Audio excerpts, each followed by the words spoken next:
MP আজিম হত্যা তদন্তে নতুন মোড়, হাড়গোড় উদ্ধারের দাবি কলকাতা সিআইডির। গ্রেপ্তার বাবুর 7 দিনের রিমান্ড। সুশাসন প্রতিষ্ঠায় সামাজিক আন্দোলন গড়ে তুলতে হবে বললেন অর্থমন্ত্রী। সুখী সমৃদ্ধ দেশ গঠনে আইনের শাসন জরুরি, মন্তব্য আইনমন্ত্রীর। তৃতীয়বারের মতো ভারতের প্রধানমন্ত্রী হিসেবে শপথ নিলেন নরেন্দ্র মোদী। প্রথম দিনেই মন্ত্রিসভায় যুক্ত হলেন আরও 30 এমপি। এবং টি-20 বিশ্বকাপে পাকিস্তানের বিপক্ষে টস হেরে ব্যাট করছে ভারত। দক্ষিণ আফ্রিকার বিপক্ষে খেলতে নিউ ইয়র্কে বাংলাদেশ দল।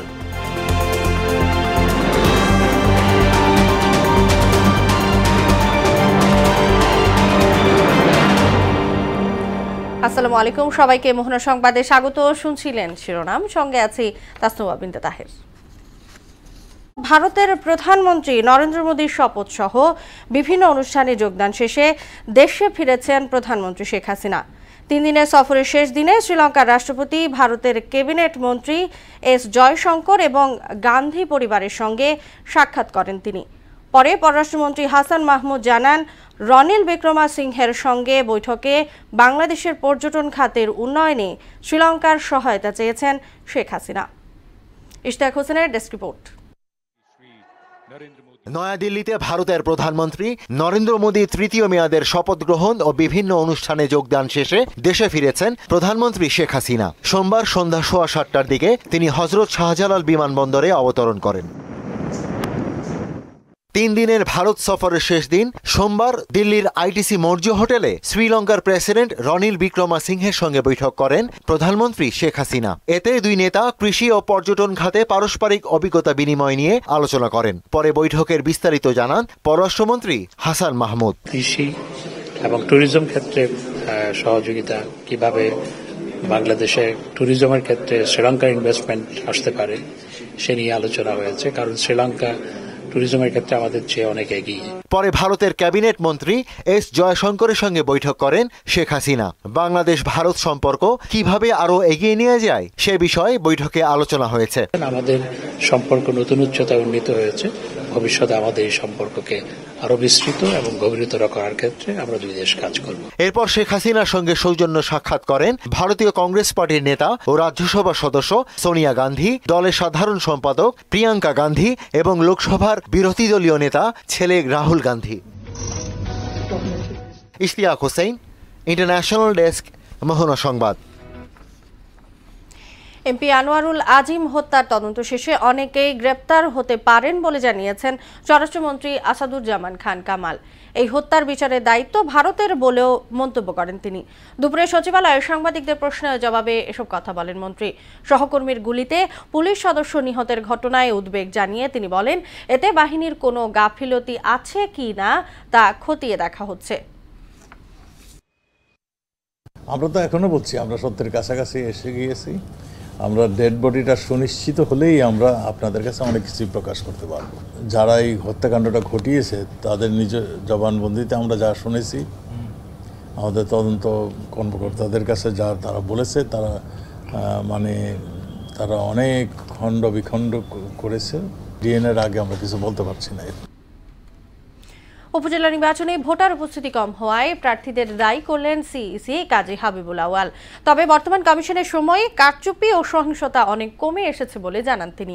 বিকালে নির্বাচন ভবনে রিপোর্টার্স ফর ইলেকশন অ্যান্ড ডেমোক্রেসির RFED টকে তিনি কথা বলেন।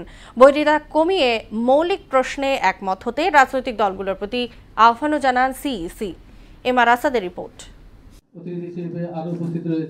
RFED টকে গণমাধ্যম কর্মীদের সঙ্গে নির্বাচন ব্যবস্থা ও কমিশনের ভূমিকা নিয়ে কথা বলেন সিইসি। আলোচনায় ইভিএম, স্থানীয় সরকারের প্রতীক, NID কার্ড জালিয়াতি সহ নানা বিষয়ে সাংবাদিকদের প্রশ্নের উত্তর দেন কাজী হাবিবুল আওয়াল। অগ্রগতি পর্যবেক্ষণ করার জন্য আমরা একটা অ্যাপ। ভোটার উপস্থিতি কমতে থাকা ইতিবাচক নয় স্বীকার করে এজন্য প্রার্থীদের দায়ী করেন তিনি। নির্বাচনের সাথে রাজনীতিবিদদের বা প্রার্থীদের যে গণসংযোগ সেটা হচ্ছে খুব গুরুত্বপূর্ণ।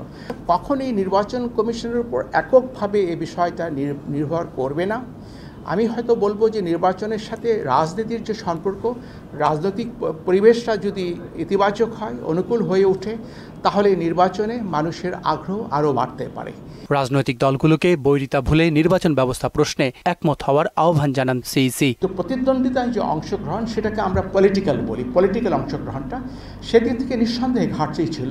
ডামি প্রার্থীদের ভূমিকায় কমিশন সংকটে পড়ে বলেও মন্তব্য করেন কাজী হাবিবুল আউয়াল। ডামি প্রার্থী বলে কোনো প্রার্থী নেই, আমাদের কাছে নেই, কিন্তু বাস্তবে আছে। এখন ডামি প্রার্থীর একটা সংকটে আমরাও আছি। সেটি হলো একজন শক্তিশালী পার্টি, ডমিনেন্ট পার্টি যিনি, উনি আরও 4 জনকে ডামি প্রার্থী করে দাঁড় করিয়ে দেন। MR আসাদ, মোহনা সংবাদ, ঢাকা।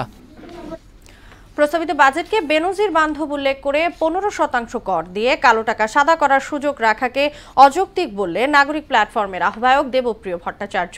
আর টিআইবির নির্বাহী পরিচালক ইফতেখারুজ্জামান এ বাজেটকে বলেছেন সুশাসন ও জবাবদিহি সংকটের বাজেট। মহাখালী ব্র্যাক সেন্টারে নাগরিক প্ল্যাটফর্ম আয়োজিত সংবাদ সম্মেলনে এসব কথা বলেন তারা। মনিরুল ইসলামের রিপোর্ট। নাগরিক প্ল্যাটফর্মের প্রত্যাশা আকাঙ্ক্ষা বাজেট পরবর্তী সংবাদ সম্মেলনে নাগরিক প্ল্যাটফর্ম বলছে খাতভিত্তিক বরাদ্দে রাজনৈতিক প্রভাব থাকায় এর সুষম বন্টন নিয়ে সংশয় রয়েছে। এছাড়া অসুবিধাগ্রস্ত মানুষের জন্য পর্যাপ্ত উদ্যোগ নেই বাজেটে। আইন যে সঠিকভাবে যথাযথভাবে হচ্ছে বাস্তবায়ন হয় না এবং এটা ফলো করা হয় না, সেটা হচ্ছে। সামষ্টিক অর্থনীতির অস্থিতিশীলতার সময়ে টালমাটাল দেশের বাজার ব্যবস্থা, আছে মুদ্রাস্ফীতি ও রিজার্ভ সংকটের বোঝা। সব মিলিয়ে বাস্তবতার প্রেক্ষিতে প্রস্তাবিত বাজেটকে অসুবিধাগ্রস্ত মানুষকে স্বস্তি দেবে না বলে মনে করছে নাগরিক প্ল্যাটফর্ম। বরাদ্দ দেওয়ার ক্ষেত্রে একটা বড় চিন্তা যাচ্ছে যে খুব দ্রুত ক্রয় ক্ষমতা হারাচ্ছে। যখন আমরা এটা দিচ্ছি, তা এইটার যে সাহায্য করার ক্ষমতা গরিব মানুষকে, সেইটাও কিন্তু কমে যাচ্ছে দিন দিন। বাজেটকে উচ্চাভিলাষী উল্লেখ করেন টিআইবির নির্বাহী পরিচালক ইফতেখারুজ্জামান। বলেন, দুর্নীতিবাজদের উৎসাহিত করা হয়েছে বাজেটে। এটি একটি উচ্চাভিলাষী ফাঁকাবুলির বাজেট। এটি হচ্ছে বৈষম্যমূলক বাজেট, সংবিধান প্রতিপন্থী বাজেট, প্রান্তিক জনগোষ্ঠীর জন্য অর্থহীন বাজেট। এখানে শুভঙ্করের ফাঁকি ভরপুর একটা বাজেট, এমন একটা বাজেট যেটা জবাবদেহীন প্রক্রিয়ায় বাস্তবায়নযোগ্য বাজেট। এটি দুর্নীতি সহায়ক এবং অনৈতিকতার বাজেট। বাজেটের নানান অসঙ্গতি নিয়ে কথা বলেন অর্থনীতিবিদ দেবপ্রিয় ভট্টাচার্য। শিক্ষায় কিছুটা বরাদ্দ বাড়লেও গবেষণা ও প্রশিক্ষণ উপেক্ষিত থাকায় হতাশা জানান তিনি। যে বরাদ্দর সাথে বাস্তবায়নের ক্ষেত্রে যে বড় ধরনের বৈপরীত্য রয়ে গেছে। প্রথমত আপনি বরাদ্দ দেন কম, তারপরেও সেই বরাদ্দটা ওই সমস্ত খাতে যেখানে পিছিয়ে পড়া মানুষের অভিজ্ঞতা উপকারে বেশি লাগে, সেইখানে আপনার বাস্তবায়নের ক্ষেত্রে অসুবিধা। তাহলে রাজনৈতিকভাবে বিশ্বস্ত না। প্রস্তাবিত বাজেটে পিছিয়ে পড়া জনগোষ্ঠীর জন্য পর্যাপ্ত বরাদ্দ না থাকায় ক্ষোভ জানান বক্তারা। মধ্যমেয়াদী পরিকল্পনার সাথে সে সামঞ্জস্যপূর্ণ না। মনিরুল ইসলাম, মোহনা সংবাদ, ঢাকা। রয়েছে যে তারেক রহমানের বিরুদ্ধে কিছু বললে সেটা গণমাধ্যমে আসে না, অথচ আজিজ বেনজির নিয়ে কিছু বললেই হেডলাইন হয়। এমন অভিযোগ এনে সাংবাদিকদের তিরস্কার করেছেন আওয়ামী লীগ সাধারণ সম্পাদক ওবায়দুল কাদের। রাজধানী ধানমন্ডিতে এক বৈঠক শেষে তিনি এসব কথা বলেন। আগামী 23 জুন আওয়ামী লীগের হীরক জয়ন্তীতে নিবন্ধিত সব রাজনৈতিক দলকে আমন্ত্রণ জানানো হবে বলেও জানান ওবায়দুল কাদের। সুরাইয়া মুন্নির রিপোর্ট। ধানমন্ডিতে আওয়ামী লীগ সভাপতির রাজনৈতিক কার্যালয়ে ঢাকা মহানগর উত্তর দক্ষিণ এবং 2 সিটি মেয়রের সঙ্গে বৈঠক করেন দলের সাধারণ সম্পাদক ওবায়দুল কাদের। পরে কথা বলেন সাংবাদিকদের সঙ্গে। রোববার দলের যৌথ সভার বিষয়বস্তু বাদ দিয়ে আজিজ বেনজির নিয়ে পত্রপত্রিকায় হেডিং করায় সাংবাদিকদের সমালোচনা করেন তিনি। বলেন, তারেক রহমানের দুর্নীতি নিয়ে কথা বললে সেটা পত্রিকার পাতায় পাওয়া যায় না। বেনজির আজিজ প্রায় দিনই দেখি, আমি কিছু বললেই ও দুজন আসে। তারেক রহমানের দুর্নীতি নিয়ে কথা বলি, সেটা পত্রিকার পাতা পরের দিন পাই। খুব দুর্ভাগ্যজনক। মিডিয়ার কর্তৃত্ব তাদের হাতে, তারপরেও যা দেখবে যা শুনবে সেটাই তো প্রচারিত। আওয়ামী লীগের 75 বছর পূর্তিতে হীরক জয়ন্তী অনুষ্ঠানে নিবন্ধিত সব রাজনৈতিক দলকে আমন্ত্রণ জানানো হবে বলে জানান ওবায়দুল কাদের। বলেন, 23 জুন বঙ্গবন্ধু ভবনের সামনে কর্মসূচি উদ্বোধন করবেন প্রধানমন্ত্রী শেখ হাসিনা। 21 তারিখে র্যালি থাকবে 3টা ইঞ্জিনিয়ার্স ইনস্টিটিউট থেকে বঙ্গবন্ধু ভবন পর্যন্ত। 23 তারিখে আমাদের সকালে বঙ্গবন্ধু ভবনের সামনে প্লাটিনাম জন্ম জয়ন্তীর শুভ উদ্বোধন করবেন প্রধানমন্ত্রী দেশরত্ন আমাদের সভাপতি শেখ হাসিনা। 3টা থেকে আমাদের আলোচনা সভা সৌহার্দ্যতা। দলের প্রতিষ্ঠাবার্ষিকী উপলক্ষে রাজধানী রবীন্দ্র সরোবর ও হাতির ঝিলে সাংস্কৃতিক অনুষ্ঠান ও সাইকেল র্যালি হবে বলেও জানান তিনি। রবীন্দ্র সরোবরে একটা কালচারাল প্রোগ্রাম করবেন। শ্রেয়া মুন্নি, মোহনা সংবাদ, ঢাকা। আওয়ামী লীগ সরকার দেশকে নতজানু ও ব্যর্থ রাষ্ট্রে পরিণত করতে চায় বলে অভিযোগ করেছেন বিএনপি নেতারা। এই সরকার দেশের স্বাধীনতা ও সার্বভৌমত্ব অন্য দেশের হাতে তুলে দিচ্ছে বলেও অভিযোগ তাদের। ঢাকা রিপোর্টার্স ইউনিটিতে এক আলোচনা সভায় এসব কথা বলেন দলের মহাসচিব মির্জা ফখরুল ইসলাম আলমগীর ও কেন্দ্রীয় নেতারা। আরও জানাচ্ছেন হুমায়ুন কবির। বিএনপির প্রতিষ্ঠাতা সাবেক রাষ্ট্রপতি জিয়াউর রহমানের ৪৩তম মৃত্যুবার্ষিকী উপলক্ষে ঢাকা রিপোর্টার্স ইউনিটিতে আলোচনা সভার আয়োজন করে কৃষক দল। এতে বিএনপি নেতারা অভিযোগ করেন, চারিদিকে লুটপাটের পাশাপাশি নির্বাচনী ব্যবস্থাকে ধ্বংস করে দিয়েছে সরকার। ভারতীয় আগ্রাসন থেকে বাংলাদেশে মানুষকে রক্ষা করার জন্য, কৃষিকে রক্ষা করার জন্য একমাত্র উপায় হচ্ছে এ সরকারকে যে কোনো মূল্যে উৎখাত করে জাতীয় সরকার প্রতিষ্ঠা করা। এতগুলো ব্যাংকে লুটপাট করেছে এই সরকার একটা লজ্জাহীন সরকার বলে এখনো পর্যন্ত তারা ক্ষমতাকে আঁকড়ে থেকেছে। নির্বাচনী ব্যবস্থা ধ্বংস করে এই সরকার এখনো ক্ষমতায় আছে। প্রধান অতিথির বক্তব্যে বিএনপি মহাসচিব মির্জা ফখরুল ইসলাম আলমগীর বলেন, সরকার ও সরকারি দলের লোকদের নানা কর্মকাণ্ডে দেশ আজ বহুমুখী চ্যালেঞ্জের মুখোমুখি। বাংলাদেশ মূলত একটা গভীর চ্যালেঞ্জের সম্মুখীন হয়েছে। চ্যালেঞ্জটি হচ্ছে, একদিকে তো রাজনৈতিক চ্যালেঞ্জ আছে, অর্থনৈতিক চ্যালেঞ্জ আছে, আরেকটা হচ্ছে আপনার ভৌগোলিক অস্তিত্বের চ্যালেঞ্জের সম্মুখীন হয়েছে। এরা পরিকল্পিতভাবে, সচেতনভাবে বাংলাদেশকে একটা নতজানু ব্যর্থ রাষ্ট্রে পরিণত করতে চায়। নিজ দেশের মতো বাংলাদেশের জনগণের মতামতকেও মর্যাদা দিতে ভারতের নতুন সরকারের প্রতি আহ্বান জানান বিএনপি মহাসচিব। ভারতের সরকার জনগণের যে প্রত্যাশা বাংলাদেশের মানুষের, সেই প্রত্যাশাকে তারা মর্যাদা দেবেন। হুমায়ুন কবির, মোহনা সংবাদ, ঢাকা। অবৈধ দখলদার উচ্ছেদে এখন থেকে বিনা নোটিশে অভিযান চালানো হবে জানিয়েছেন ডিএনসিসি মেয়র আতিকুল ইসলাম। দুপুরে রাজধানীর আজমপুর রেলগেট এলাকায় উচ্ছেদ অভিযান পরিচালনাকালে তিনি একথা বলেন।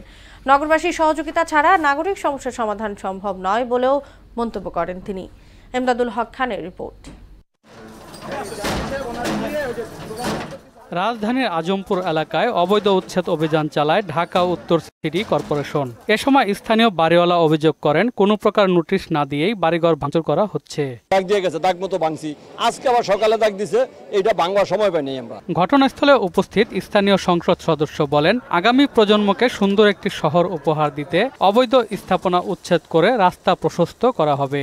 সাময়িক ক্ষতি হচ্ছে, হয়তো আজকে হয়তো ওরা কষ্ট পাবে, কিন্তু এটা কমপ্লিট, রাস্তাটা কমপ্লিট হওয়ার পরে যখন দেখবে জলাবদ্ধতা নাই, গাড়ি যাচ্ছে আরামায়েসে, আপনার অ্যাম্বুলেন্স যাচ্ছে, কেউ মারা গেলে তাকে অ্যাম্বুলেন্স নিয়ে যেতে পারতেছে, মসজিদ যেতে পারতেছে, তখন তারা ভুলে যাবে, আমি বিশ্বাস করি। ডিএনসিসি মেয়র বলেন, রাজউক সিটি কর্পোরেশনের লোকজন বারবার অবৈধ দখল ছেড়ে দিতে বললেও তা আমলে নেয় না কেউ। আমি নিজে এসে এবং আমার এমপি সাহেব সহ এলাকার লোকজন সবাই এসে কিন্তু আমরা বলে গিয়েছি যে আপনি এটা সরায় নেন। বলার পরও ভাঙতে যদি ইচ্ছা থাকে এটা কিন্তু ইজিলি সম্ভব, কিন্তু ইচ্ছা তো নাই। এখন থেকে অবৈধ দখলদারদের কোনো নোটিশ দেওয়া হবে না বলেও জানান তিনি। যারা অবৈধভাবে দখল আছে তাদের জন্য সিটি কর্পোরেশন কোনো নোটিশ দিবে না। ছিনতাই এবং অনাকাঙ্ক্ষিত দুর্ঘটনা এড়াতে কোরবানির পশু বেচাকেনা নগদ টাকা লেনদেন না করার পরামর্শ দেন মেয়র। মলম পার্টি, জাল নোট এগুলোর থেকেও আমরা রেহাই দেওয়ার জন্য আমরা কমপ্লিটলি আমরা কার্ডের মাধ্যমে ক্রেতা যেরকম কিনতে পারবে, বিক্রেতাও তাদের পশুর টাকা সাথে সাথে তাদের এলাকার যে নিকটতম ব্যাংক আছে সেখানে যে ব্যাংকের যা ডিটেলস দেবে সেখানে চলে যাবে। এমদাদুল হক খান, মোহনা সংবাদ, ঢাকা। অবাধ্য নেশাগ্রস্ত ও কিশোর গ্যাংয়ে যুক্ত শিক্ষার্থীদের আলোর পথে ফিরিয়ে আনছে স্মার্ট লাইব্রেরি কাউন্সেলিং ও আত্মশুদ্ধির সফটওয়্যার।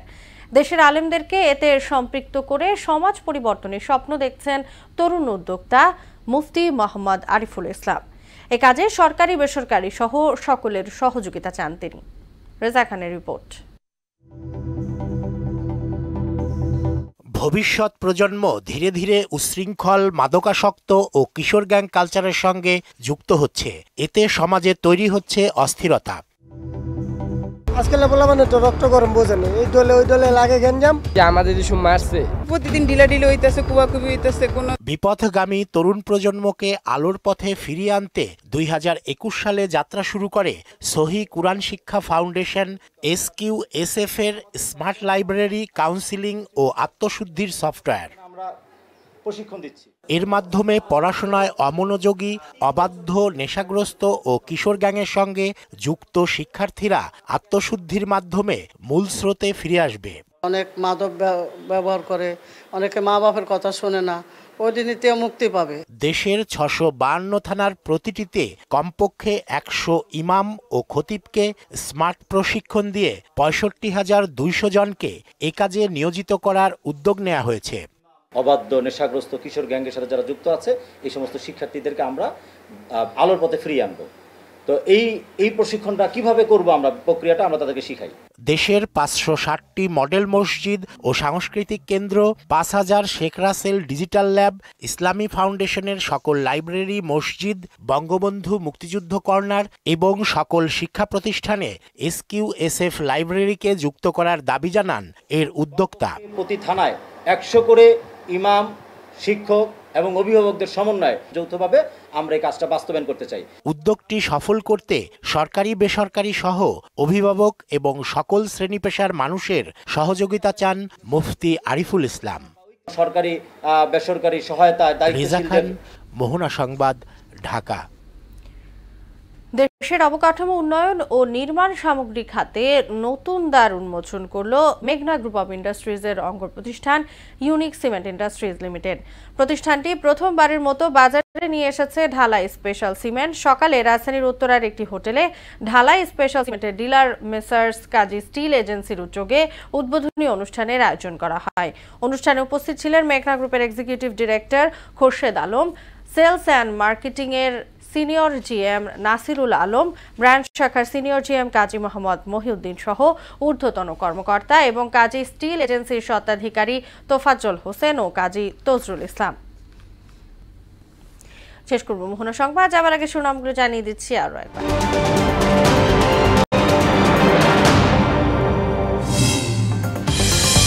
ভারত থেকে দেশে ফিরেছেন প্রধানমন্ত্রী। দিল্লিতে শ্রীলঙ্কান রাষ্ট্রপতির সঙ্গে বৈঠক, পর্যটন খাতের উন্নয়নে সহায়তা কামনা। উপজেলা নির্বাচনে ভোটার উপস্থিতি কম হওয়ায় প্রার্থীরা দায়ী বললেন CEC। রাজনৈতিক দলগুলোকে মৌলিক প্রশ্নে একমত হওয়ার আহ্বান। বাজেটে কালো টাকা সাদা করার সুযোগ অযৌক্তিক বলছে নাগরিক প্ল্যাটফর্ম। সুশাসন ও জবাবদিহি নিশ্চিত করা হয়নি, অভিযোগ TIB-র। এবং বিশ্বকাপে টস জিতে বাংলাদেশের বিপক্ষে ব্যাট করছে দক্ষিণ আফ্রিকা। আগামীকাল কানাডার সঙ্গে লড়বে পাকিস্তান।